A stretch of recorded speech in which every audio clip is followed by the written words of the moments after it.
ओम शांति। आज की मुरली की डेट है 31 दिसंबर 2009।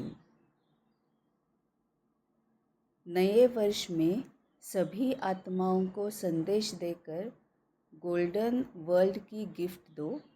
बाप समान बनने के लिए देही अभिमानी रहने की नेचुरल बनाओ। नए वर्ष में सभी आत्माओं को संदेश देकर गोल्डन वर्ल्ड की गिफ्ट दो।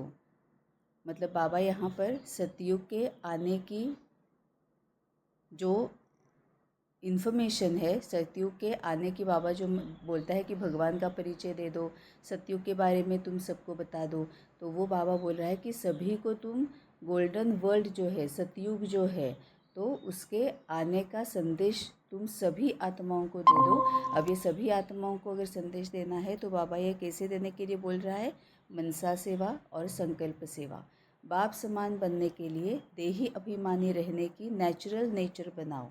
मतलब हमें बाबा हमेशा बोलता है कि तुम्हें बाप समान बनना है ना। बाबा बोलता है कि हर एक का अपना अपना एक कोई गोल है, एम है, ध्येय है ना, और वहाँ उसको पहुँचना है। तो हर एक का कोई ना कोई लक्ष्य है। तो बाबा बोलता है तुम्हारा सबसे इम्पोर्टेंट लक्ष्य जो है वो है बाप समान बनना। और बाप समान बनना ये तुम्हारा नेचर बन जाए। बाप समान बनना मतलब क्या है? देही अभिमानी बनना, आत्मिक स्थिति में रहना, उपराम साक्षी दृष्टा आत्मिक स्थिति, है ना। ये सब कुछ जो है वो बाप समान बनने के लक्ष्य के लिए जो लक्षण चाहिए वो है ना। तो बाप समान हर एक को बनने का लक्ष्य बाबा दे रहा है। और बाबा बोल रहा है कि इस तरह से तुम सभी आत्माओं को सतयुग के बारे में संदेश दे दो।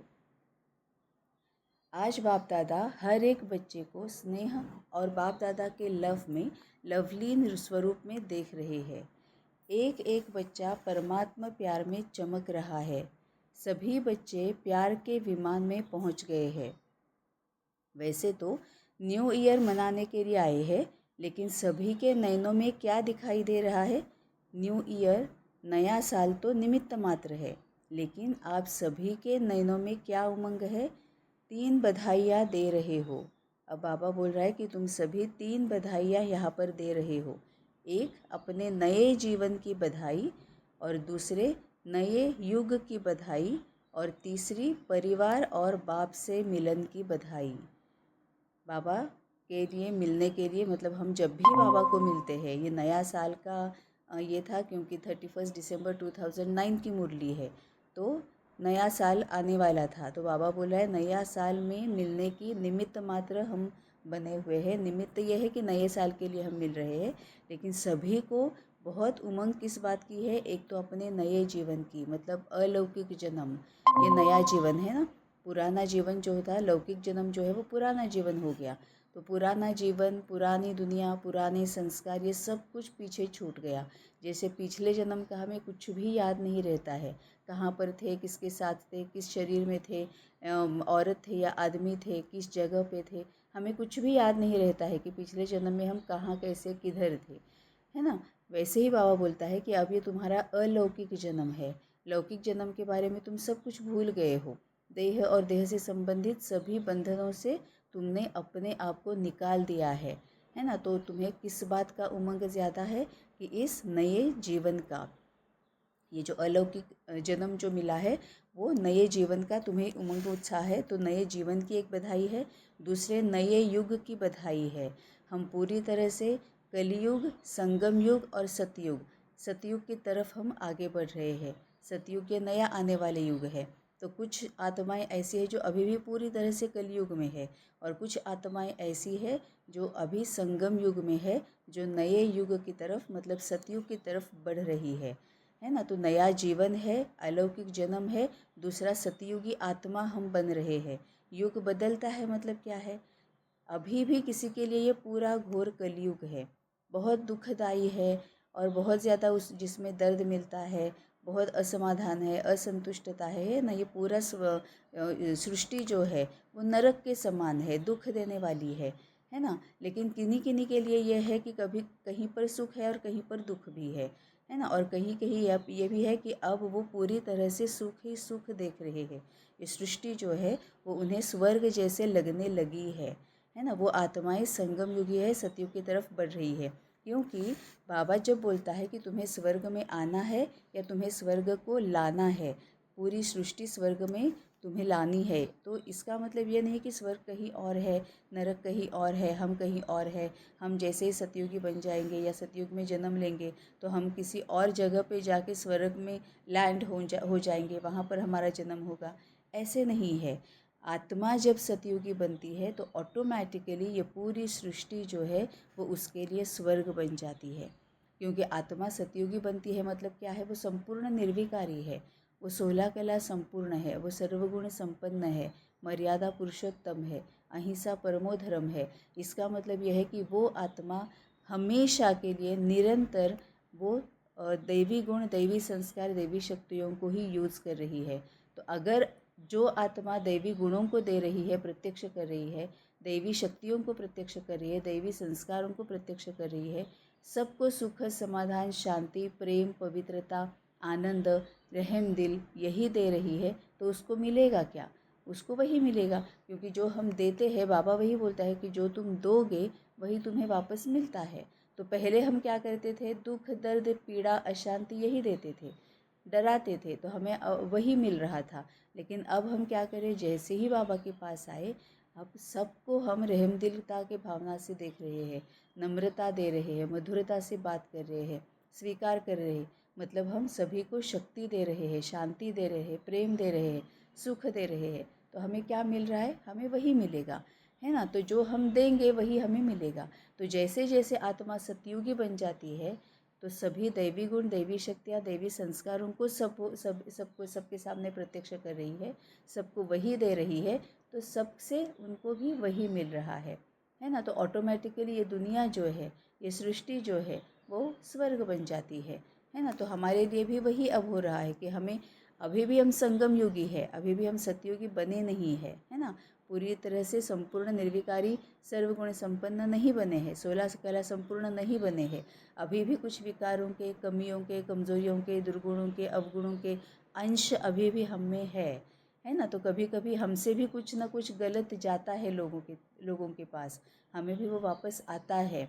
इसीलिए हमें अभी भी पूरी दुनिया स्वर्ग जैसी नहीं दिखती है। क्यों? क्योंकि हम अभी संगम युगी है।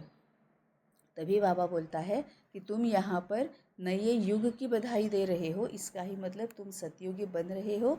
तो तुम्हारे लिए ये युग जो है बदल रहा है और ये सृष्टि जो है वो स्वर्ग जैसी बन रही है, उसकी भी बधाई तुम दे रहे हो। और तीसरी बधाई जो है वो परिवार और बाप से मिलन की बधाई।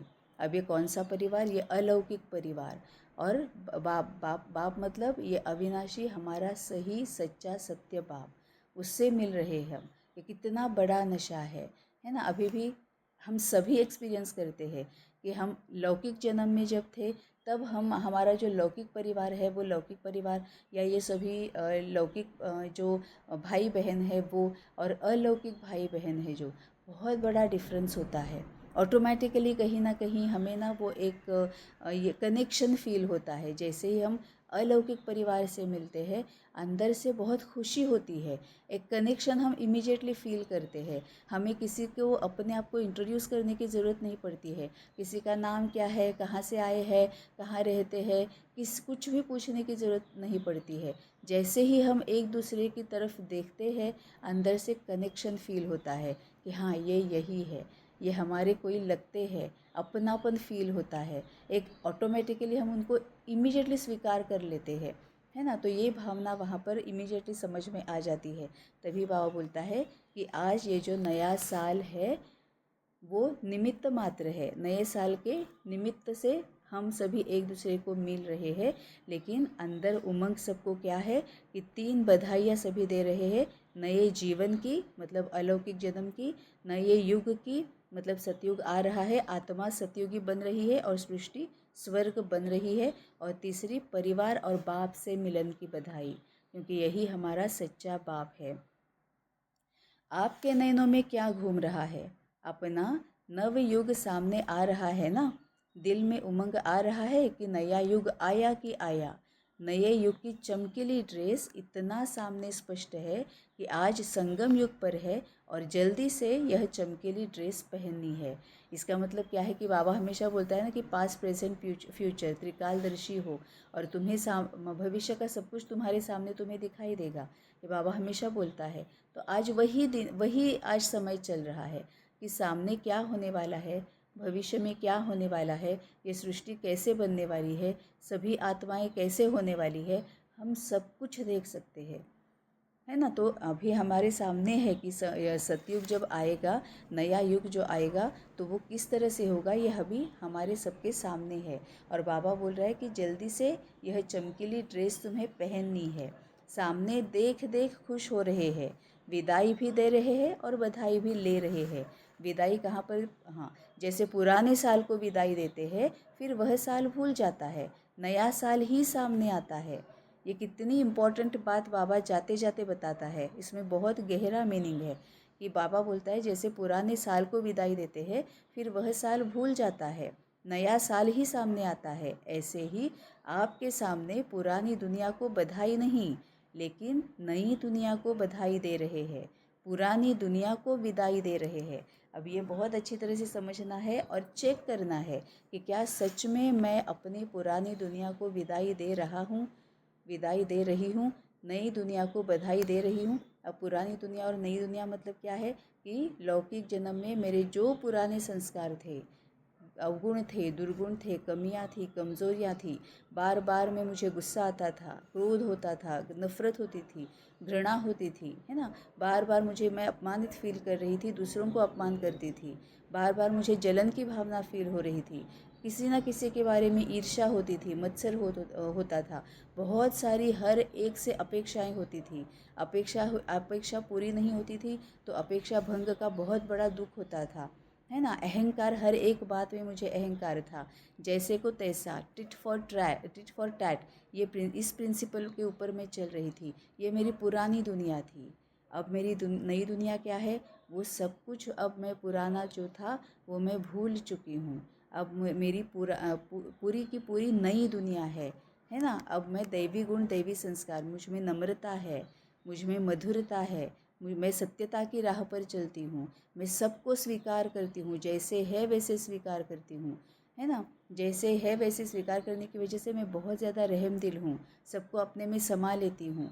हर एक की, मैं किसी की भी अगर कोई कमी कमज़ोरी दिखती है तो मैं सिर्फ परखती हूँ और इमीडिएटली उसको भी शक्तियों से भरपूर करती हूँ, जैसे जिस वजह से वो भी अपनी कमज़ोरी से बाहर निकल कर आए, है ना। मैं अपनी जो कमियां, कमज़ोरियां, अवगुण, दुर्गुण जो है वो ढूंढ ढूंढ के उस पर मैं काम करती हूँ और मैं सभी मेरे अंश मात्र तक ना रहे, है ना, इसका मैं प्रयास करती हूँ। ये मेरी नई दुनिया है ना। मैं सर्वगुण संपन्न बन रही हूँ, मैं सबको शांति देती हूँ, मैं अपने आप अंदर, अब शांति के लिए मुझे किसी पर डिपेंडेंट नहीं रहना पड़ता है ना। सुख के लिए मुझे किसी पर डिपेंडेंट नहीं रहना पड़ता है ना। शांति, अब मुझे पता है कि शांति ये मेरा अंदरूनी, मेरा संस्कार है, मेरा निजी संस्कार है ना, जो मेरे पास है, जो मेरे साथ है, जो मैं अपने पिछले कर्मों की वजह से लेकर आई हूँ, अब मैंने उसको पहचान लिया है, वही सुख है।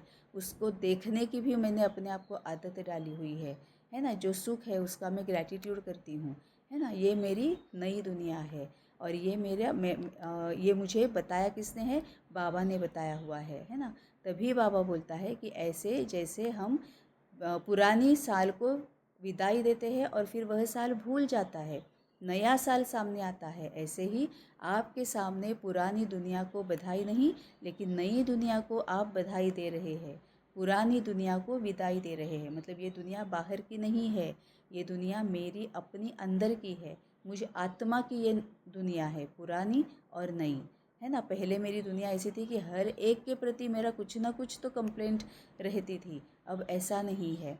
अब मैं जिसको भी देखती हूँ पूरी दुनिया मुझे अच्छी दिखाई देती है ना। हर एक आत्मा जो सामने आती है उसमें मुझे अच्छाई दिखाई देती है। क्यों? क्योंकि मैं सतयुगी बन रही हूँ, मेरी शक्तियाँ बहुत ज़्यादा बढ़ गई है ना। तो आज सभी को उमंग उत्साह है नए युग का, लोग भी नए वर्ष की बधाई देते हैं और साथ साथ गिफ्ट भी देते हैं, तो बाप दादा भी आप बच्चों को पुराने स्वभाव संस्कार को विदाई दे करके नई दुनिया में जाने की गिफ्ट दे रहे हैं, जिस नई दुनिया में प्राप्ति ही प्राप्ति है। बाबा बोलता है कि ये जो नई दुनिया है ना, ये मेरी तरफ से तुम्हें गिफ्ट है। कितनी सही बात है, क्योंकि बाबा जब आया तभी बाबा ने ही तो हमें सब कुछ याद दिलाया कि अभी तुम कैसे हो, किस वजह से तुम्हें दुख दर्द हो रहा है, किस वजह से तुम्हें अशांति होती है, तुम क्यों डरे हुए रहते हो, है ना। और अब तुम्हें कैसे बनना है, तुम किस तरह से निर्मोही, निर्लोभी, निरहंकारी, निडर बन सकते हो और पूरी तरह से सुखी, समाधानी, शांत बन सकते हो, पवित्र स्वरूप हो सकते हो। सभी तुम्हारे जो स्वरूप है उसके धारी कैसे तुम हो बन सकते हो, ये हमें ज्ञान बाबा ने ही दिया। तो बाबा बोलता है इस तरह से मैंने तुम्हें ये गिफ्ट दी है, जिसकी वजह से नई दुनिया में तुम्हें प्राप्ति ही प्राप्ति है, हमें कोई दुख दर्द नहीं है। शॉर्ट में यही कहे तो अप्राप्त नहीं कोई वस्तु नई दुनिया में, क्योंकि हम स्वराज्य अधिकारी बन रहे हैं, अपने मन बुद्धि से लेकर सभी कर्मेंद्रियों पर कंट्रोल पा रहे हैं, जिस वजह से हम स्वराज्य अधिकारी बन रहे हैं। तो विश्व कल्याण भी हो रहा है और विश्व राज्य भाग्य भी मिल रहा है। ऐसे गोल्डन वर्ल्ड की गिफ्ट बाप दादा ने आप हर एक बच्चे को सौगात दे दी है। आपको भी, मतलब हम कहीं पर जाते हैं तो सौगात लेकर जाते हैं ना, जहाँ पर जाते हैं उनके लिए कुछ ना कुछ तो हम लेकर जाते हैं। वैसे बाबा बोलता है कि मैं तुम्हें इतने सालों बाद, 5000 साल के बाद मैं तुम्हें मिलने के लिए आया हूँ, तो ये सौगात मैं तुम्हारे लिए लेकर आया हूँ। क्या? ज्ञान और शक्तियाँ, ये सौगात मैं तुम्हारे लिए लेकर आया हूँ। आपको भी नशा है ना कि हम गोल्डन वर्ल्ड के अधिकारी बन रहे हैं। अब ये इम्पॉर्टेंट बात है, बाबा बोलता है तुम गोल्डन वर्ल्ड के अधिकारी बन रहे हो, मतलब ये जो स्वर्ग आएगा या तुम जो सतयुगी बन रहे हो उसके तुम अधिकारी हो, मतलब ये दैवी गुण, दैवी शक्तियाँ जो है, दैवी संस्कार है, इसके तुम अधिकारी हो। अब इसको जिम्मेवारी के साथ यूज़ करना है। ऐसी गिफ्ट और कोई दे नहीं सकते हैं। बिल्कुल सही बात है ना, क्योंकि सामने वाली आत्मा इतनी ज़्यादा गुस्से में होती है, क्रोध में होती है, तड़प रही होती है, ऊंची आवाज़ में बात कर रही होती है, पता नहीं क्या, मतलब वो पूरी तरह से अनस्टेबल और एकदम गुस्से में होती है। लेकिन हम ही होते हैं जो हम बोलते कुछ भी नहीं है, करते कुछ भी नहीं है, लेकिन मनसा सेवा, सकाश सेवा, संकल्प सेवा से हम उसको विद इन फ्यू मिनट्स हम उसको शांत कर देते हैं। ये कितना बड़ा चमत्कार हम कर सकते हैं, है ना। ये क्या है, मतलब ये कौन सी शक्ति है, ये कौन सी सिद्धि है जो बाबा ने हमें गिफ्ट में दी है। कोई भी अहंकारी आत्मा सामने आती है, ऑटोमेटिकली हम उसको ज्ञान का, सुख का, पवित्रता की ऐसी हम उसको शक्ति भरते हैं, अष्ट शक्तियों की जो हम शक्ति भरते हैं कि वो आत्मा भी चेंज हो जाती है, मतलब उनका नज़रिया ही बदल जाता है ना। कितनी ही सारी हमारे आसपास की ऐसी आत्माएं हैं जो बाबा को पहचानती नहीं है, लेकिन फिर भी उनकी जो भी विकार है, कमी कमज़ोरियाँ हैं, उनकी कई सारी कमी कमज़ोरियाँ ख़त्म हो गई है ना। तो ऐसी गिफ्ट और कोई दे ही नहीं सकते हैं।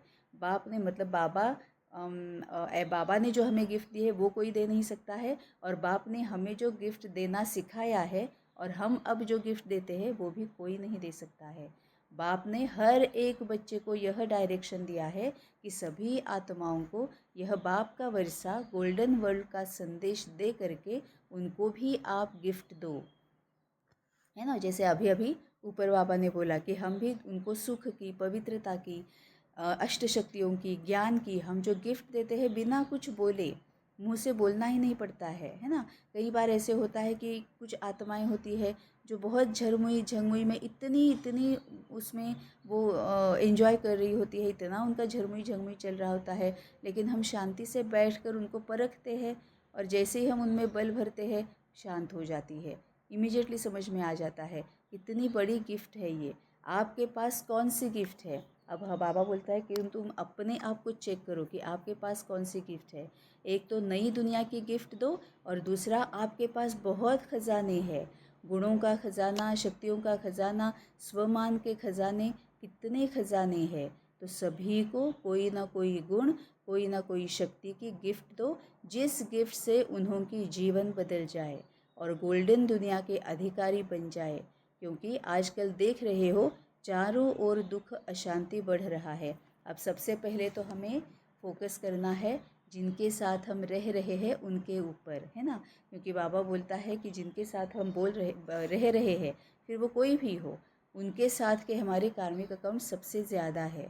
या फिर if we think the other way round, जिनके साथ हमारे सबसे ज़्यादा कार्मिक अकाउंट है, उनके साथ हमारा संबंध ज़्यादा रहता है, उनके साथ का हमारा इंटरेक्शन ज़्यादा रहता है, उनके साथ रहना का, उनके साथ का हमारा साथ जो है वो ज़्यादा रहता है ना। तो वहाँ पर हमें ये बहुत ज़्यादा यूज़ करना है, उनको कोई ना कोई गिफ्ट देनी है ना। चेक करना है, परखना है कि किसको किस गिफ्ट की ज़रूरत है ना। किसी को नम्रता के गिफ्ट की ज़रूरत है, किसी को मधुरता के गिफ्ट की ज़रूरत है, किसी को दृढ़ता चाहिए, किसी को सत्यता चाहिए, किसी को अष्ट शक्तियों में से कोई शक्ति चाहिए, किसी को ज्ञान की शक्ति चाहिए, किसी को पवित्रता की शक्ति चाहिए, है ना। जो अहंकारी है, अभिमानी है, या फिर वो जो बहुत ज़्यादा ईर्ष्या, द्वेष, मत्सर, जलन इसको फील करते हैं, है ना। उनको क्या चाहिए? प्यार की चाहिए, शक्तियों की चाहिए, पवित्रता की शक्ति।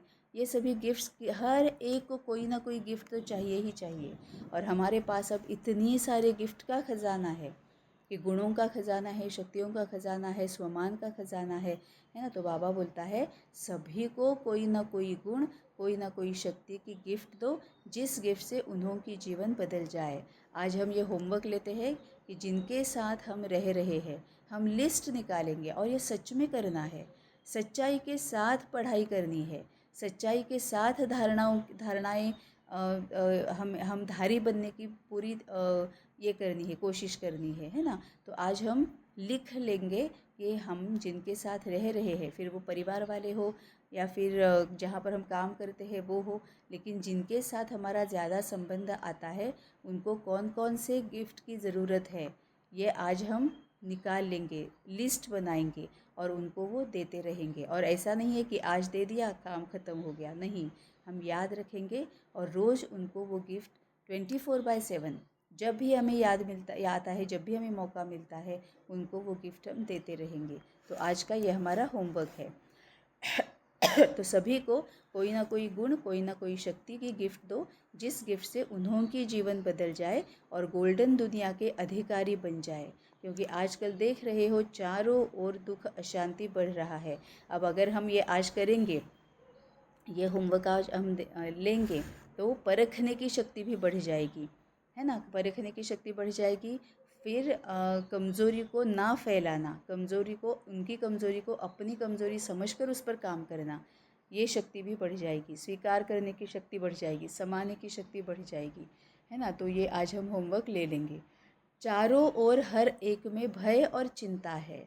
ऐसे दुखी अशांत आत्माओं को कम से कम यह संदेश जरूर दो कि अब बाप आए हैं, अब से अविनाशी वर्षे के अधिकारी बन जाओ, है ना। तो बाबा बोल रहा है कि सभी को बाबा के आने का परिचय दे दो, सभी को ये दुनिया किस तरह से सुखी समाधानी हो सकती है, हम कैसे सतयुगी बन सकते हैं, हम कैसे सुखी बन सकते हैं, उसका संदेश ज़रूर दो। अब ये करना है मनसा और संकल्प सेवा से ज़्यादा और सकाश सेवा से।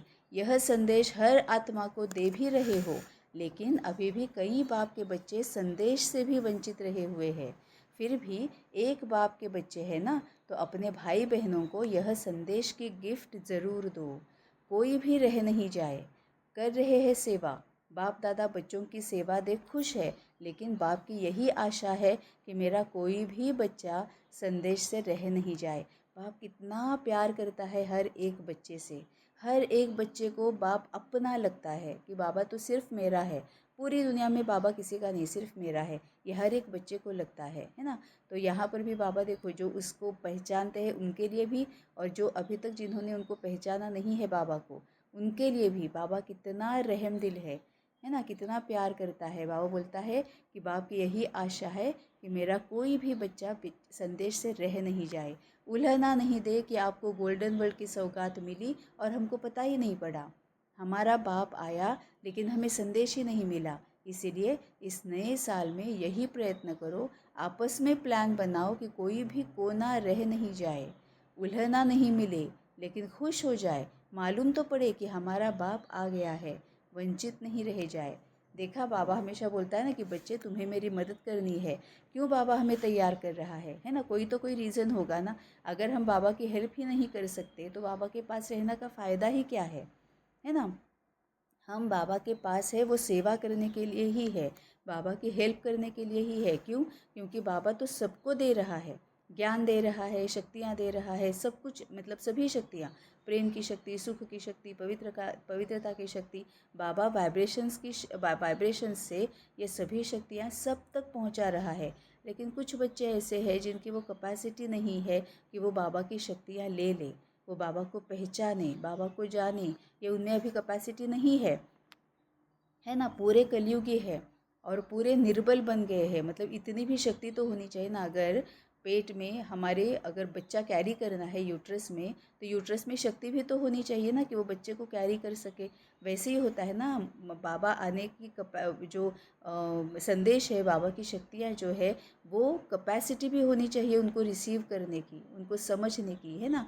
लेकिन तभी बाबा बोलता है कि कुछ कुछ बच्चों में ये कैपेसिटी नहीं है, तभी तो तुम्हें उनको वो संदेश देना है, क्योंकि हम उनमें है ना। हम जानते हैं, हम अनुभवी मूर्त है, किस तरह से संदेश पहुंच सकता है, किस तरह से संदेश रिसीव किया जा सकता है, ये हमें पता है, क्योंकि हमने वो अनुभव लिया हुआ है।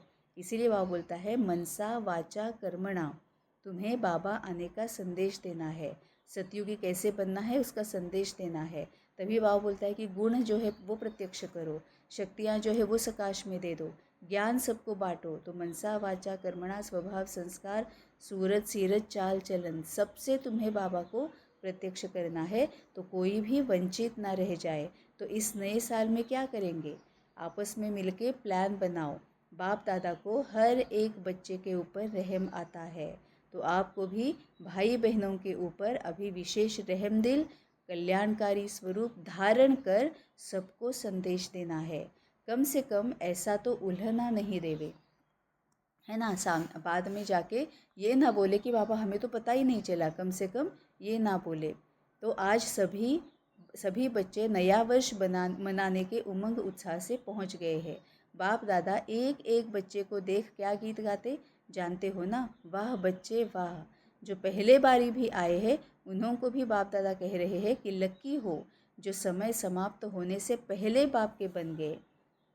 कितना इम्पोर्टेंट है, हम तो कितना फिर लकी है कि हम समय से पहले बाबा के पास पहुंच गए।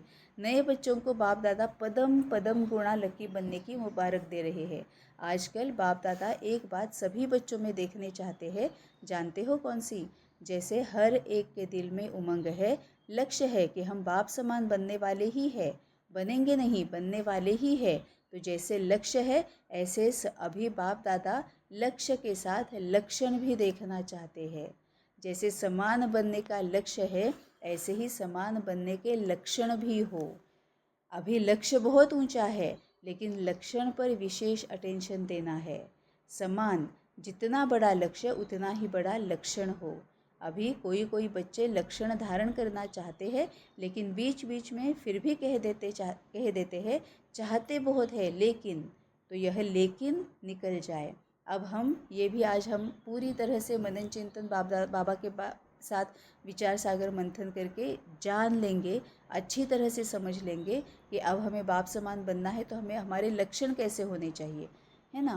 कैसे होने चाहिए? नम्रता, मधुरता, सत्यता, है ना। ये बाबा के सभी गुण, बाबा के सभी शक्तियाँ, स्वीकार करने की शक्ति, रहम दिलता, है ना, अपना बनाने की शक्ति, समाने की शक्ति, है ना, ये सभी लेट गो करने की शक्ति, निर्णय लेने की शक्ति, परखने की शक्ति, स्वीकार करने की शक्ति, मोटिवेट करने की शक्ति, सहयोग देने की शक्ति, संपूर्ण पवित्रता की किसी हर एक की कमज़ोरी उसको परख कर उसके ऊपर काम करना है, ताकि वो भी अपने कमज़ोरी से बाहर निकल आए, है ना। तो बाबा जैसे हमें कहता है ना कि मीठे बच्चे, प्यारे बच्चे, ये कहता है ना, तो रहम दिल है बाबा।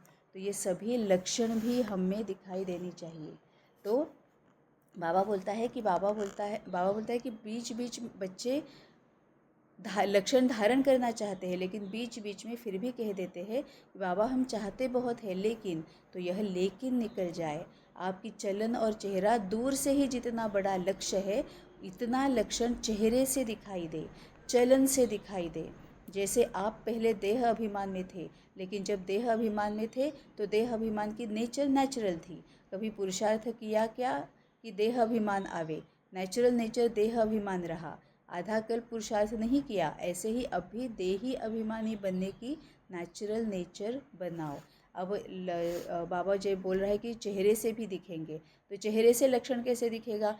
हमेशा हंसमुख चेहरा, है ना, हमेशा बेफिक्र बादशाह, हमेशा बेगमपुर के बादशाह, पूरे उमंग उत्साह में, उल्लास में, हंसते हुए, है ना, ये हमारा चेहरा होना चाहिए। और चेहरा हम जब एकदम फोर्सफुली करेंगे तो वो थोड़ी देर के लिए रहता है ना, प्रिटेंड ज़्यादा देर तक नहीं कर सकते, है ना। लेकिन अगर अंदर से खुशी है, अंदर से हम सरेंडर हो गए बाबा को, अंदर से बेफिक्र बादशाह है, अंदर से बेगमपुर के बादशाह है, तो वो चेहरे पर दिख जाता है।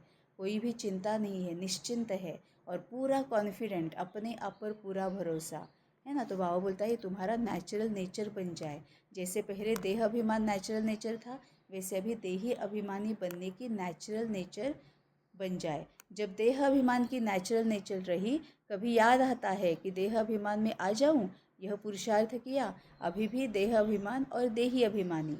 तो देही अभिमानी बनने में भी मेहनत क्यों? क्योंकि बाप दादा के पास समाचार आते हैं कि कभी कभी देह अभिमान को मिटाने की मेहनत करनी पड़ती है, मतलब विकारों को, कमियों को, कमज़ोरियों को मिटाना पड़ता है, उसकी मेहनत करनी पड़ती है। जब देह अभिमान नेचुरल रहा तो देही अभिमान में मेहनत क्यों? तो बाप दादा को बच्चों की मेहनत अच्छी नहीं लगती। मेहनत मुक्त बन जाए और नेचुरल नेचर बन जाए, इसको कहा जाता है लक्ष्य और लक्षण समान। अब ये मेहनत मुक्त हम कब बन सकते हैं? जब हम मन बुद्धि पूरी तरह से बाबा को सरेंडर कर दे, मतलब सभी जिम्मेवारी बाबा पर सौंप दे। अब जिम्मेवारी कौन सी सौंपनी है कि किसके साथ किस तरह से व्यवहार में आना है, ये सोचने की जिम्मेवारी बाबा के ऊपर छोड़ देनी है कि बाबा अभी मैं जिनके साथ मैं रह रही हूँ उनके साथ मुझे कैसे व्यवहार में आना है, ये आप मुझे बताओ, मैं कुछ नहीं सोचूंगी, क्योंकि आप पूरी तरह से अच्छी तरह से जानते हो। तो आप मुझे बताओ कि किसके साथ किस तरह से व्यवहार में आना है, इस जो आप बताओगे वैसे मैं चलूँगी। तो इसको बाबा बोलता है मेहनत मुक्त बन जाए। फिर आप देखो बाप समान बनना बहुत सहज और नेचुरल लगेगा। जैसे ब्रह्मा बाप को देखा, इतने बड़े परिवार की जिम्मेवारी होते भी नेचुरल नेचर देही अभिमानी की रही। चाहे बच्चों के ऊपर भी जिम्मेवारी है, लेकिन ब्रह्मा बाप के आगे वह जिम्मेवारी क्या लगती है? कोई भी जिम्मेवारी है, मानो जोन की जिम्मेवारी है या कोई ऑफिशियल यज्ञ कारोबार की जिम्मेवारी है, लेकिन वह जिम्मेवारी ब्रह्मा बाबा के आगे क्या है? ब्रह्मा बाप ने शिव बाबा की मदद से प्रैक्टिकल में दिखाया कि करावनहार करा रहे हैं, हम करनहार बन बाप समान न्यारे और प्यारे हैं। मतलब बाबा जो बोल रहा है वैसे हम कर रहे हैं। निमित्त मात्र, निर्मल स्वभाव, निर्माण चित्त। तो जब बाप समान बनने चाहते तो यह चेक करो कि कुछ भी, चाहे मनसा, चाहे वाचा, चाहे कर्मणा ड्यूटीज़ है, लेकिन मैं करनहार हूँ, ट्रस्टी हूँ। करावनहार मालिक शिव बाबा है। यह करावनहार का पाठ चलते चलते भूल जाता है।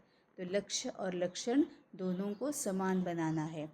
मतलब बाबा क्या बोलता है कि हमें अगर बाप समान बनना है तो लक्षण कौन से चाहिए कि करनहार हम है, करावनहार बाबा है। मतलब ही हम निमित्त मात्र है, निर्मल स्वभाव से रहकर निर्माण चित्त बने रहना है, क्योंकि बाबा का काम है, बाबा करा रहा है। और ये सब कुछ मतलब कार्मिक अकाउंट्स अगर हमारे भी है तो भी क्या है कि बाबा जैसे बताएगा वैसे हमें करना है। अब पुराने साल को विदाई देने के साथ इस लक्ष्य को लक्षण में लाना है। नया साल तो नई बातें, क्या करूं, माया आ जाती है, चाहते नहीं है लेकिन आ जाती है। यह शब्द व संकल्प पुराने वर्ष के साथ इसको भी विदाई दो। सिर्फ साल को विदाई नहीं देना। बाप दादा ने सुनाया था कि माया भी बाप दादा के पास आती है और क्या कहती है, मैं तो समझती हूँ मेरे जाने का समय है, लेकिन कोई कोई बच्चे मेरा आह्वान करते हैं तो मैं क्या करूँ। तो आज विदाई के साथ माया के भिन्न भिन्न रूप को भी विदाई देनी है हिम्मत? हाथ उठाओ। विदाई देने की हिम्मत है? जिसमें हिम्मत हो वह हाथ उठाओ। तो बाप इस हिम्मत की बहुत बहुत पदम पदम गुणा बधाई देते हैं। क्यों क्यों बाप दादा इस पर जोर दे रहे हैं? क्योंकि आप सभी देख रहे हो दुनिया की हालतें ज़ोर से बिगड़ना शुरू हो रही है। और बाप दादा का यह महावाक्य कुछ समय से चल रहा है कि अचानक होना है। तो अचानक होना है, और अगर बहुत समय का अभ्यास नहीं होगा तो बताओ अचानक के समय अभ्यास की आवश्यकता है ना। अभी अभी देखो बाप दादा ने होमवर्क दिया, 10 मिनट टोटल 24 बारी 10-10 मिनट का होमवर्क दिया। सबको याद है? टोटल 24 बारी 10-10 मिनट का होमवर्क दिया, तो कई बच्चों को मुश्किल हो रहा है। तो सोचो, अगर 10 मिनट का अभ्यास का नहीं हो सकता तो अचानक में उस समय क्या करेंगे? बाप दादा जानते हैं कि 24 बारी में कईयों को समय थोड़ा कम मिलता है, लेकिन बाप दादा ने ट्रायल की कि 10 मिनट एक ही स्मृति में जब चाहे जैसे चाहे वैसे कर सकते हैं। बाप दादा यह नहीं कहते अभी भी 10 मिनट करो। अच्छा, 10 मिनट नहीं हो सकता, जिसको हो सकता है वह करे। अगर नहीं हो सकता है तो 5 मिनट करो। 5 मिनट से 6 मिनट, 7 मिनट, जितना भी बढ़ा सको उतनी ट्रायल करो। अब ये किस बारे में बाबा बोल रहा है कि जब चाहे जैसे चाहे वैसे स्मृति में स्थित होना है। बाबा के पास, बाबा के ऊपर अगर स्मृति मन बुद्धि स्थित करनी है तो 10 मिनट के लिए बाबा के ऊपर स्मृति स्थित करनी है ना? या फिर हमारा कोई स्वरूप है, हमारी कोई शक्ति है, कोई गुण है, उसमें अगर हमें स्थित होना है तो बाबा बोलता है अब उसका ट्रायल करो। 10 मिनट, 5 मिनट, 6 मिनट, 7 मिनट। बाप दादा खुद ही कह रहा है, इसमें ऐसी बात नहीं है। अगर 10 मिनट ज़्यादा टाइम लगता है तो चलो 8 मिनट करो, 9 मिनट करो। जितना ज़्यादा कर सको उतनी आदत डालो, क्योंकि बहुत काल का वरदान प्रैक्टिकल में अभी कर सकते हैं। अगर अभी बहुत काल का अभ्यास नहीं होगा तो अभी के बहुत काल के पुरुषार्थ की जो प्राप्ति है आधा कल्प की, उस बहुत काल में फ़र्क पड़ जाएगा। अब ये बाबा किस बारे में बोल रहा है? जैसे हमेशा बाबा मुरली में बोलता है कि अभी इस संगम पर जितने संस्कार तुम अपने में भरोगे, जितनी शक्तियाँ, जितने गुण तुम अपने में भरोगे, उतनी वो शक्तियाँ, वो गुण, वो संस्कार अगले कल्प में लंबे समय के लिए चलेंगे।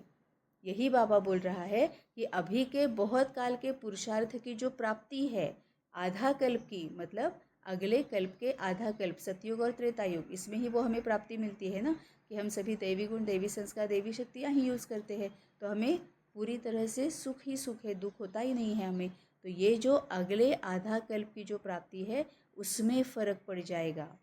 तो जितना हो सकता है उतना बाप दादा ने छुट्टी दी है, 5 मिनट से ज़्यादा करो।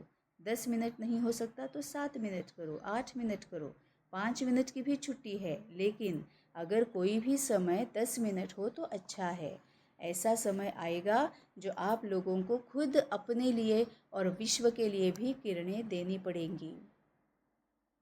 इसीलिए बाप दादा छुट्टी देते हैं, जितना ज़्यादा समय कर सको उतना प्रैक्टिस करो, क्योंकि अभी का बहुत समय भविष्य का आधार है। अभी का बहुत समय भविष्य का आधार है। तो बाबा क्या करने के लिए बोल रहा है? मनसा सेवा करनी है, सकाश सेवा करनी है, संकल्प सेवा करनी है, बेहद में जाकर सच्चाई के साथ फॉरगिवनेस करनी है, मन और बुद्धि किसी एक तरफ स्थित करनी है। तो अभी वो 10 मिनट का बाबा ने बोला है, कम से कम 10 मिनट एक बार अगर हम करना शुरू करेंगे तो 10 मिनट उसके ऊपर स्थित रहना है। अगर हम संकल्प सेवा करें तो 10 मिनट संकल्प सेवा करनी है, मनसा सेवा करें तो 10 मिनट, सकाश सेवा करें तो 10 मिनट, फॉरगिवनेस कर रहे बेहद में जाकर सच्चाई के साथ, वो 10 मिनट, मनन चिंतन 10 मिनट, बाबा के साथ अगर हम रहे तो 10 मिनट, है ना? तो बाबा बोलता है कि उतना प्रैक्टिस करो, क्योंकि अभी का बहुत समय भविष्य का आधार है। ठीक है, मुश्किल लगता है, कोई बात नहीं है, अभी तो कोई हर्जा नहीं है। और बाप को सुनाया, यह बहुत अच्छा किया, क्योंकि मानो 10 मिनट बैठ नहीं सको, सोच में ही चला जाए तो 5 मिनट भी गए। इसीलिए बाप दादा कहते कम से कम 5 मिनट से कम नहीं करना, जितना बढ़ा सको उतना बढ़ाओ। ठीक है, स्पष्ट हुआ? क्योंकि बाप दादा हर एक को बहुत श्रेष्ठ स्वरूप में देखते हैं। बाप दादा ने इसकी निशानी हर एक बच्चे को कितने स्वमान दिए हैं। स्वमान की लिस्ट अगर निकालो तो कितनी बड़ी है। हमारी सभी गुण जो है वो स्वमान है ना, सभी शक्तियाँ और सभी गुण, वही तो सच में स्वमान है ना? तो बाबा बोलता है कि स्वमान की लिस्ट भी कितनी बड़ी है। तो आज हम ये पूरी तरह से जान लेंगे। एक तो होमवर्क ये है कि हम लिस्ट निकालेंगे कि जिनके साथ हम रह रहे हैं, ज़्यादा इंटरेक्शन में आते हैं, उनको कौन कौन से गिफ्ट हमें देने हैं। और दूसरी ये है, अभी जो बाबा ने बोला, आज से ही हमें वो अभ्यास शुरू करना है कि क्या हम एक ही स्थिति में 10 मिनट स्थित रह सकते हैं। कोई भी सेवा हो, मनन चिंतन हो, बाप दादा के साथ विचार सागर मंथन हो, बाबा के पास बैठने का स्वीट साइलेंस में बैठना हो, है ना, जो भी है हमें 10 मिनट तक करने का आज से ही हम अभ्यास करेंगे, सच्चाई के साथ करेंगे। आज बाप दादा अमृत वेले चक्कर लगाने गए, क्या देखने गए? बाप दादा ने स्वमानों की बहुत बड़ी माला दी है। अगर एक एक स्वमान में स्थित होके उस स्थिति में बैठो, चलो, तो स्वमान कहते जाओ और माला घुमाते जाओ तो बहुत मज़ा आएगा। स्वमान की लिस्ट रखी है, लेकिन एक एक स्वमान कितना बड़ा है और किसने दिया है? वर्ल्ड ऑलमाइटी अथॉरिटी ने एक एक बच्चे को अनेक स्वमानों की लिस्ट दी है ना। मैं मास्टर सर्वशक्तिमान आत्मा हूँ, मैं पवित्र स्वरूप आत्मा हूँ, मैं आनंद स्वरूप आत्मा हूँ, मैं ज्ञान स्वरूप आत्मा हूँ, मैं सुख स्वरूप आत्मा हूँ, मैं शक्ति स्वरूप आत्मा हूँ। यहाँ पर ही इतने सारे हो गए, है ना। लेकिन वो स्वमान मतलब क्या है? स्वमान में रहना है मतलब क्या है? स्वमान धारी बनना है। वो सिर्फ मुंह से बोलने से कुछ नहीं होगा, उस स्वमान को हमें यूज़ करना है, प्रैक्टिकल में यूज़ करना है। अगर सपोज़ मैंने आज ये स्वमान लिया है कि मैं पवित्र स्वरूप आत्मा हूँ, है ना, मैं मास्टर पवित्र स्वरूप आत्मा हूँ, तो आज पूरा दिन मुझे ये ख्याल रखना है, मुझे ये ध्यान रखना है कि मुझे पवित्र स्वरूप धारण करना है। अब पवित्र स्वरूप धारण करना है मतलब क्या है? जो जैसे बाबा बोलता है, पवित्र स्वरूप मतलब क्या है कि संकल्पों में भी किसी के बारे में कोई भी गलत और व्यर्थ नहीं। ये मुझे ख्याल रखना है कि जो भी आत्मा सामने आएगी, उसकी कोई भी कमी कमज़ोरी अगर मुझे दिखाई भी देती है, तो भी उसको शुभ भावना, शुभ कामना, शुभ चिंतन करना है। उस कमज़ोरी को अपनी कमज़ोरी समझ, उस कमज़ोरी को उससे भी मिटाने के लिए उसको सहयोग देना है।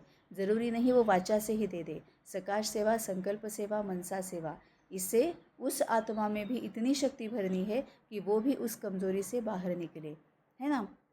इसको बाबा पवित्रता बोलता है। तो अगर आज मैंने ये स्वमान लिया है कि मैं मास्टर पवित्र स्वरूप आत्मा हूँ, तो पूरा दिन मुझे ख्याल रखना है कि किसी के भी बारे में कोई भी व्यर्थ और गलत संकल्प तक मैं ना करूँ। बोलना और करना तो मतलब नॉट एप्लीकेबल ओनली, वो तो एप्लीकेबल ही नहीं है, लेकिन सोचना भी नहीं है किसी के बारे में व्यर्थ या गलत, तो उसको बोला जाता है कि स्वमान लेना। अगर मैं मास्टर शक्ति स्वरूप आत्मा हूँ, ये स्वमान अगर मैंने लिया है, तो सभी शक्तियों को यूज़ करना है। जो भी आत्मा सामने आएगी, और ये सिर्फ ऐसा नहीं कि फिजिकली, जो मन में भी हमारे सामने आएगी, मन में भी किसी की याद आती है, सबसे पहले उसको जैसी है वैसे स्वीकार करो। उसकी कमज़ोरियों को भी अपने में संभालो।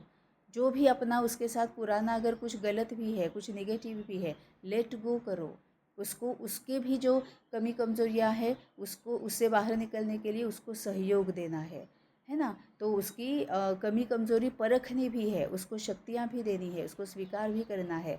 इसका मतलब आज मैं स्वमानधारी हूँ कि मैं मास्टर शक्ति स्वरूप सर्वशक्तिमान आत्मा हूँ, मैं मास्टर शक्ति स्वरूप हूँ।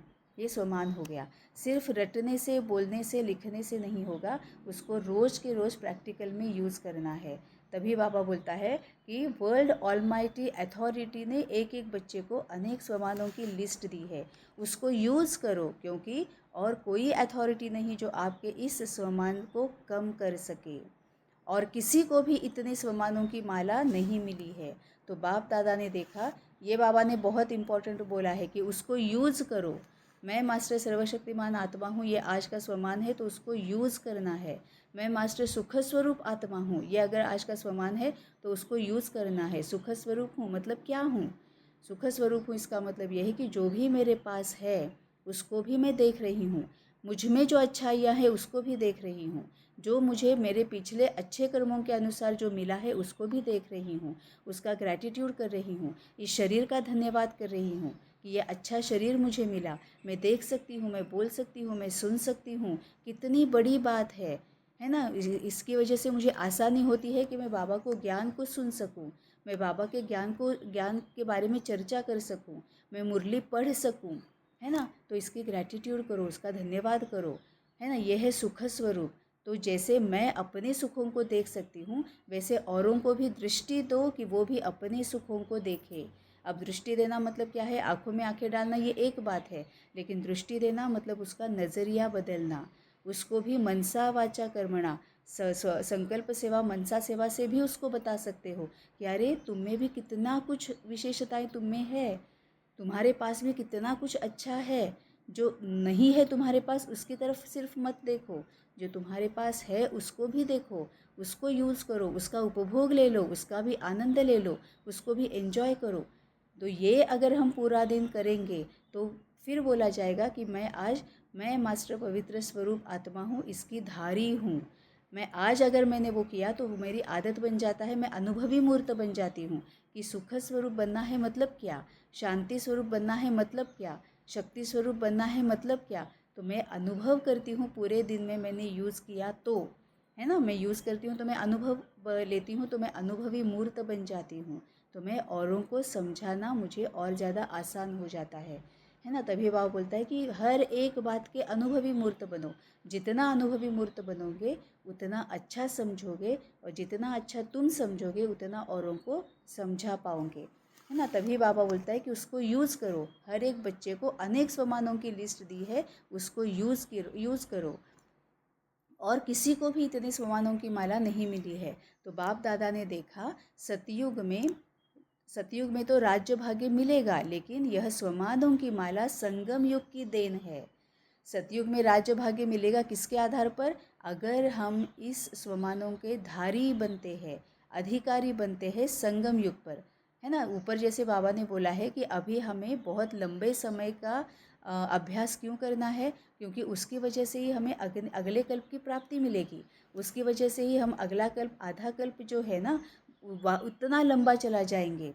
आधे कल्प से भी लंबे हम चल सकते हैं अगर यहीं पर हम सभी स्वमानों के धारी बन जाते हैं तो। तभी बाबा ने बोला कि सतयुग में राज्य भाग्य मिलेगा, लेकिन यह स्वमानों की माला संगम युग की देन है। बाप दादा जब भी बच्चों को देखते हैं तो हर एक बच्चे को स्वमान की स्थिति से देखता है। वाह बच्चा वाह, तो स्वमान की अथॉरिटी में रहो। मैं कौन, कभी कौन सा स्वमान सामने रखो, कभी कौन सा स्वमान सामने रखो, तो चेक करो। तो आज अमृत वेला जो विशेष स्वमान बुद्धि में रखा उसको यूज़ किया। मतलब बाबा हमें बता रहा है कि रोज़ अमृत वेला कोई न कोई स्वमान लेना है ना। तो हम ये भी आज से शुरू करेंगे, अगर नहीं कर रहे हैं तो, कि रोज़ कोई ना कोई स्वमान लेंगे और पूरा दिन स्वमान के धारी बनकर रहेंगे। तो हमें वो अनुभवी मूर्त बन जाएंगे, हमें आदत बन जाएगी। आज के दिन अगर हमने स्वमान लिया है कि मैं पवित्र स्वरूप आत्मा हूँ, पवित्रता हम यूज़ कर रहे हैं, आज का पूरा दिन कर सकते हैं तो कल भी कर सकते हैं, तो 4 दिन भी कर सकते हैं, तो 40 दिन भी कर सकते हैं, तो हमेशा के लिए भी कर सकते हैं। इसी का मतलब वो हमारा नेचुरल नेचर बन जाएगा। तभी बाबा रोज़ स्वमान लेने के बारे में बोलता है। तो वह स्वमान खजाना है ना, क्योंकि खजाना बढ़ने का साधन है।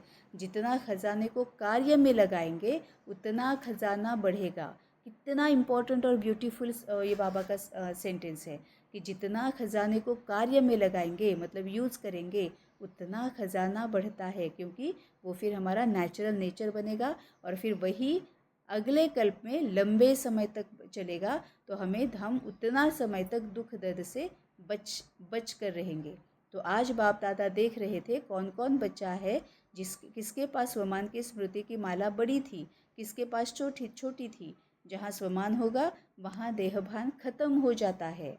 तो आज बाप दादा ने चक्कर लगाया और देखा जैसे स्वमान का खजाना है, ऐसे एक एक शक्ति, एक एक गुण उसको इस्तेमाल करो, कार्य में लगाओ। तो यह जो प्रॉब्लम होती है, माया आ गई, माया आ नहीं जा माया आ गई, माया आ गई, माया आ नहीं जाती। लेकिन माया के लिए तो बाबा ने सुना दिया है कि माया कहती है मेरे को आह्वान करते हैं तब आ जाती हूँ, ऐसे नहीं आ जाती हूँ। कोई भी हल्का संकल्प करना, माना माया को आह्वान किया, शक्तियों को छोड़ा तो माया को आह्वान किया।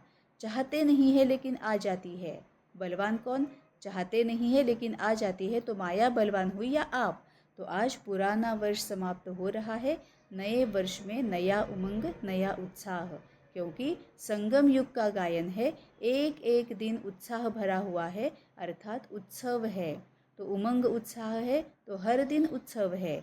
इसीलिए पक्का रखना, रोज़ अपना चलते फिरते भी चार्ट देखना, चेक करना।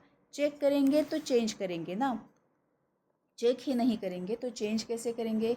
कितना ब्यूटीफुली बाबा समझाता है, कितना प्यार से समझाता है कि रोज़ अपने आप को चेक करो कि अभी भी मुझ में कौन कौन सी कमी कमज़ोरियाँ, कौन कौन से अवगुण दुर्गुण और कौन कौन से विकारों के अंश मात्र भी है।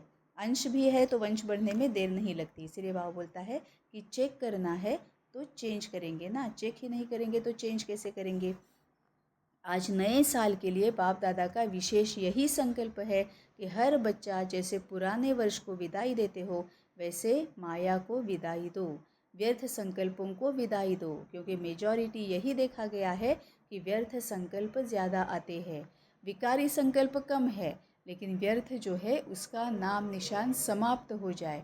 हर संकल्प समर्थ हो, व्यर्थ नहीं हो, क्योंकि व्यर्थ संकल्प में सिर्फ संकल्प नहीं चलता लेकिन व्यर्थ टाइम भी जाता और बाप समान बनने में दूरी हो जाती, क्योंकि वही व्यर्थ संकल्प करना ये बाप समान बनने का लक्षण है ही नहीं ना। तो लक्षण क्या है? बाप समान बनना है तो समर्थ संकल्प, तो वही लक्षण दिखाना है। आपकी चाहना तो है समान बने, तो हाथ तो उठाया है, लेकिन बाप दादा सदा कहते हैं कि मन का हाथ उठाना, यह हाथ उठाना तो इजी है, तो विदाई देने की हिम्मत है हिम्मत, हाथ उठाओ। अब बाबा बोल रहा है कि जो मन का हाथ उठाना है तुम्हें, है ना, शरीर का हाथ तो कोई भी उठाता है, अच्छा हिम्मत वाले है, बस हिम्मत को कायम रखना। अगर हिम्मत होगी तो जो लक्ष्य रखा है वह हो ही जाएगा, क्योंकि बाप दादा भी साथ है। इसी को ही बाबा डबल इंजन बोलता है ना, बाप और दादा दोनों है। तो बाप दादा चाहते हैं कि मेरा कोई भी बच्चा पीछे नहीं रह जाए, हाथ में हाथ दे के चले। हाथ में हाथ देके चले मतलब खुद भी चलना है, औरों को भी अपना हाथ हाथ में देकर चलाना है। मतलब अब कौन सा हाथ? आत्मा का हाथ। बाबा आत्मा के भी हाथ पैर बोलता है ना, मन और बुद्धि। तो मनसा सेवा, संकल्प सेवा, सकाश सेवा, इस तरह से हम तो बाबा के साथ है ही, मन मनाभव है ही, बाकियों को भी सकाश सेवा, मनसा सेवा, संकल्प सेवा के हाथ देकर आगे लेके जाना है। शिव बाप निराकार है, हाथ नहीं है लेकिन श्रीमत ही उनके हाथ है। तो बाबा की श्रीमत पर चलना मतलब उनका हाथ पकड़ना, श्रीमत पर कदम कदम चलना, अर्थात हाथ में हाथ देके चलना। तो सभी को नए वर्ष की, नव जीवन की और नव युग की, तीनों की पदम पदम गुणा मुबारक हो। वरदान है, सर्विस व पुरुषार्थ में सफलता प्राप्त करने वाले डबल ताजधारी भव। सर्विस व पुरुषार्थ में सफलता प्राप्त करने वाले डबल ताजधारी भव। संगम युग पर सदा स्वयं को डबल ताजधारी समझकर चलो। एक लाइट अर्थात प्यूरिटी का ताज और दूसरा जिम्मेवारियों का ताज। प्यूरिटी और पावर, लाइट और माइट का क्राउन धारण करने वालों में डबल फोर्स सदा कायम रहता है। ऐसी डबल फोर्स वाली आत्माएं सदा शक्तिशाली रहती है, उन्हें सर्विस व पुरुषार्थ में सदा सफलता प्राप्त होती है। तो बाबा ने दो ताज हमेशा धारण करने के लिए बोला, एक लाइट और माइट का। लाइट मतलब प्योरिटी का ताज, एक तो यह है कि प्योरिटी का ताज, डबल अहिंसक, संकल्पों में भी किसी के बारे में गलत और व्यर्थ नहीं, है ना। और एक लाइट ये भी है कि आत्मा की चमक पूरे, और दूसरा एक कि हल्के भी रहना है, कि पूरी जिम्मेवारी बाबा के ऊपर सौंप दी है, सोचने की जिम्मेवारी कि बाबा तुम सोचकर मुझे बताओ, वैसे मैं करने वाली हूँ। जैसे हम घर में लौकिक में भी करते हैं ना, हमने जो कुछ भी घर में सीखा है या फिर ज्ञान जो हमने लिया है, हम स्कूल में जाते थे, कॉलेजेस में जाते थे, तो क्या करते थे, टीचर को बताते थे कि आप बताओ हमें किस तरह से पढ़ना है, वैसे हम पढ़ेंगे, है ना। तो वही बाबा बोलता है कि पूरी सोचने की जिम्मेवारी मुझ पर दे दो, तो हम कितना लाइट बन जाते हैं, कोई जिम्मेवारी नहीं है, बेफिक्र बादशाह, बेकमपुर के बादशाह, है ना। तो वो एक है लाइट का ताज और दूसरा माइट का ताज, जिम्मेवारियों का ताज, कि हमारे ऊपर जिम्मेवारी है। हमने अपने आप को जैसे बाबा के ऊपर छोड़ दिया है और बाबा जैसे बोल रहा है वैसे हम चल रहे हैं, इसका मतलब हम सीख रहे हैं कि चलना कैसे है। बाबा जैसे बताता है वैसे हम चलते हैं तो हम सीखते हैं ना कि हाँ अच्छा ये बाबा ये बोल रहा है, मतलब यहाँ पर ऐसे ऐसे करना है, यहाँ पर ऐसे ऐसे करना है ना। तो जब हम अनुभवी मूर्त बन जाते हैं तो औरों को भी वो सिखाना है, तो वो जिम्मेवारी का भी ताज है। उसको ही बाबा लाइट और माइट, माइट मतलब पावर, शक्ति, है ना। लाइट मतलब बिल्कुल पवित्र रहना है और बाबा पर पूरा सरेंडर किया है तो हल्के भी रहना है। और माइट मतलब ज्ञान की शक्ति, अष्ट शक्तियाँ, पवित्रता की शक्ति, सुख की शक्ति, शांति की शक्ति, आनंद की शक्ति, सभी शक्तियों के अधिकारी, जिम्मेवारी है वो हमारी कि हम सभी में वो बांटते रहे। जिसको जिस शक्ति की कमी है, जिसमें जिस गुण की कमी है, उसको हमें देना है, ये हमारी जिम्मेवारी है ना। तो लाइट रहना है, आत्मिक स्थिति में रहना है, जिम्मेवारी बाबा के ऊपर छोड़नी है, लेकिन सभी शक्तियों का, ज्ञान से लेकर सभी शक्तियों के हम अधिकारी है। जो भी सामने आएगा, फिजिकली भी और मन में भी जो भी सामने आएगा, उसको शक्तिशाली बनाना ये हमारी जिम्मेवारी है। तो लाइट और माइट का क्राउन धारण करने वालों में डबल फोर्स सदा कायम रहता है। क्यों? क्योंकि हम हल्के भी हैं और शक्तियाँ भी दे रहे हैं। इसका ही मतलब है निमित्त मात्र, निर्मल स्वभाव, निर्माण चित्त। हम निमित्त मात्र है तो एकदम लाइट है, हल्के है ना, कोई भी अपेक्षा नहीं, कुछ नहीं, कुछ नहीं। निर्मल स्वभाव है, कोई अपेक्षा नहीं, कुछ नहीं है। क्यों? क्योंकि बाबा का काम है। लेकिन बाबा जैसे जैसे बोल रहा है वैसे हम कर रहे हैं, है ना। तो निर्मल स्वभाव है, कोई अपेक्षा नहीं है, तो कोई विकार नहीं है। और निर्माण चित्त, बाबा का काम है, वो हुआ ही पड़ा है। ये हमारा सौभाग्य है कि बाबा ने हमें निमित्त बनाया, वो नशा होना चाहिए। तो ऐसी डबल फोर्स वाली आत्माएं सदा शक्तिशाली रहती है, उन्हें सर्विस व पुरुषार्थ में सदा सफलता प्राप्त होती है। स्लोगन है, दिव्य गुणों के आधार पर मन, वचन और कर्म करना ही दिव्यता है। दिव्य गुणों के आधार पर मन, वचन और कर्म करना ही दिव्यता है। अब कौन कौन से दिव्य गुण है? सत्यता, नम्रता, मधुरता, दृढ़ता, ये 4 तो पक्के दिव्य गुण है ना। दृढ़ता होनी चाहिए। दृढ़ता मतलब क्या? हमारे ऊपर, स्व के ऊपर निश्चय, बाबा के ऊपर निश्चय, ड्रामा के ऊपर निश्चय। तो बाबा के ऊपर तो निश्चय है, ड्रामा के ऊपर तो निश्चय है, स्व के ऊपर निश्चय नहीं होता है ना। वहाँ पर दृढ़ता होनी चाहिए कि चाहे जो भी बाबा बोले, मुझे पता है कि मैं वो करने ही वाली हूँ, चाहे जो भी हो जाए मैं करूँगी। दृढ़ता। सत्यता, सत्यता मतलब तो पूरा लीडरशिप का कला आ जाएगा। बहुत इम्पॉर्टेंट कला है लीडरशिप की कला, है ना। वो कला है कि सत्यता, जो भी सत्य है, मैं आत्मा सत्य हूँ, परमपिता परमात्मा सत्य है, ड्रामा सत्य है, ज्ञान सत्य है ना। ये जो मैं गलत गलत गलत जो कुछ भी मैं करके आई हूँ वो भी सत्य है। मैं पूरी कलयुगी बनी, वो सत्य है। अब मैं सत्ययुगी बन रही हूँ, वो भी सत्य है। यही ज्ञान का सच्चा सत्य रास्ता है ना। ये निजी संस्कार जो है वो सत्य है। तो सत्यता को जानना है। फिर दूसरों के जो हमारे अवगुण है, कमियां है, कमज़ोरियां है, उसको ढूंढ ढूंढ के निकालना और वो बताना, वो अपने आप को बताना, चेक करना, वो भी सत्य है कि हाँ, यस, मुझ में ये कमी है, मुझ में ये विकार का अंश अभी तक है ना। वैसे ही सामने वाले को भी, कि सामने वाले में भी कौन सी कमी है, कमज़ोरी है, उसको परखना और उसको स्वीकार करना। तो ये सभी सत्यता है। मधुरता है। मधुरता मतलब क्या है? जब हम ज्ञान स्वरूप होते हैं, मन मनाभव होते हैं, बाबा के साथ होते हैं, आत्मिक स्थिति में होते हैं, तो मधुरता होती है, क्योंकि ज्ञान स्वरूप है, पूरा ज्ञान की क्लैरिटी है कि मुझ में जैसे विकार अभी तक है और मैं अभी भी विकारों के साथ युद्ध कर रही हूँ, विकारों को भस्मीभूत करने की पूरी कोशिश कर रही हूँ, वैसे ही सामने वाली आत्मा भी है ना। तो उसको पहले एक्सेप्ट करना है। तो रहम दिल होगे तभी हम मधुरता होगी, है ना। तो मधुरता भी है। और नम्रता, नम्र चित्त मतलब पूरा चित्त में नम्रता होनी चाहिए। वो ऑटोमेटिकली, वो नेचुरल नेचर बनना चाहिए कि नम्र चित्त, पूरे नम्र। जैसे पेड़ होता है ना, जितने फल होते हैं, पेड़ों के फल मतलब उसकी प्राप्ति ही है ना। पेड़ों की प्राप्ति क्या है? इतने भरे हुए फल, ये उसकी प्राप्ति है। जितना पेड़ फल से भरा हुआ होता है, उतना झुका हुआ रहता है।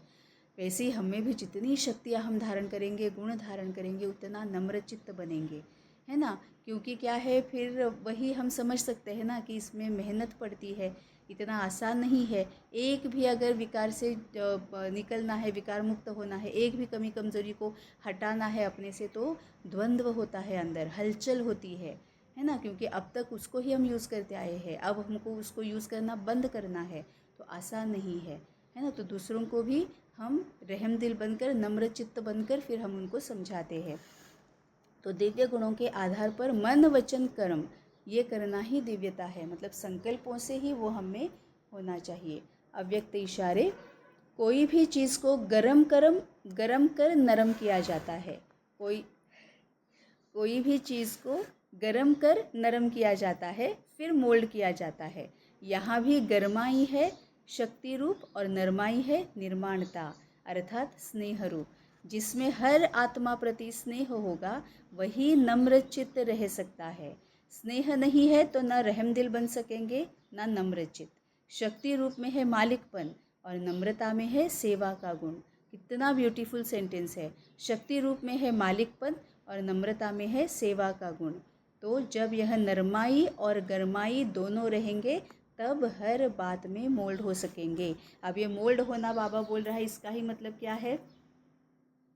मोल्ड होना मतलब सामने वाले के संस्कारों को देखकर अपने संस्कार उसके साथ मिलाने हैं। सामने वाले का संस्कार देखना है और उसके अकॉर्डिंग अपने संस्कार उसके साथ मिलाना है। सामने वाले अगर बहुत ज़्यादा क्रोधी है तो हमें क्या किस संस्कार को आगे किस संस्कार में मोल्ड करना है?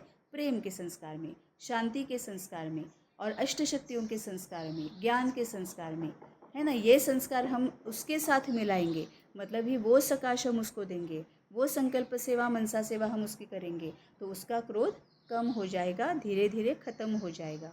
उसमें अगर अहंकार का अगर संस्कार है तो हमें कौन सा चाहिए? सुख का चाहिए, ज्ञान का चाहिए, शक्ति का चाहिए, प्रेम का चाहिए, है ना। ये संस्कार उसके संस्कार के साथ मिलाने हैं, तभी उसका अहंकार का संस्कार कम भी होगा, धीरे धीरे खत्म भी होगा। उसी को बाबा बोलता है कि तो जब यह नरमाई और गरमाई, शक्ति तो हम में है, पूरे हम शक्तिशाली है, लेकिन उसके संस्कार को परख कर हम नरमाई से उसको शक्तिशाली बना रहे हैं। मतलब हम अपने आप को चेंज करके उसके साथ अपने संस्कारों को मिला रहे हैं। तभी बाबा बोलता है कि ये नरमाई और गरमाई दोनों रहेंगे तब हर बात में मोल्ड हो सकेंगे। तो आज के 2 होमवर्क है। एक तो यह है कि जिनके साथ हम रह रहे हैं उनको कौन कौन सी गिफ्ट हम दे सकते हैं उसकी लिस्ट बनानी है और उसको देनी है। और दूसरा यह है कि रोज़ हमें स्वमान लेना है। आज का स्वमान हर कोई अपना अपना डिसाइड करेंगे, आज का स्वमान लेंगे और उसको धारण करेंगे, उसको यूज़ करेंगे। फॉर एग्ज़ाम्पल, अगर पवित्र स्वरूप, मैं मास्टर पवित्र स्वरूप आत्मा हूँ, ये आज का स्वमान है, तो पूरा दिन ये ख्याल रखना है कि किसी के भी प्रति कोई भी गलत या व्यर्थ संकल्प हम नहीं करेंगे। और ऐसे जब करते तो बहुत पेपर्स सामने आते हैं, लेकिन ध्यान रखना है, वही तो मज़ा है ना, वही तो तूफान ही तोहफा लेकर आएगा। तो टेस्ट पेपर सामने कई सारे आएंगे, उसमें से ही हमें ये इस शक्ति को, इस स्वरूप को धारण करके चलना है कि चाहे जो भी आत्मा सामने आए, कैसी भी आए, कोई भी आए, हमें कोई भी व्यर्थ या गलत संकल्प नहीं करना है। तभी कहा जाएगा कि मैं मास्टर पवित्र स्वरूप आत्मा हूँ, है ना। तो आज से रोज़ हम एक कोई स्वमान लेंगे और उसके धारी बनकर रहेंगे।